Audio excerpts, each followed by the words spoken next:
হে আশিক ভাই, শোনো শোনো শোনো। আরে ভাই, কি হলোটা কি? আরে ভাই, তুমি এটা কি করেছো?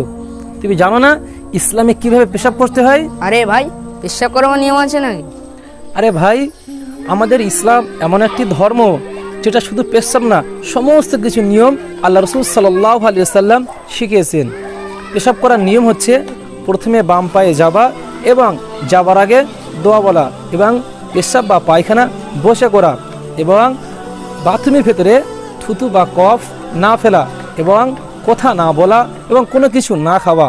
তারপর ডান পায়ে বার হয়ে দোয়া পড়া।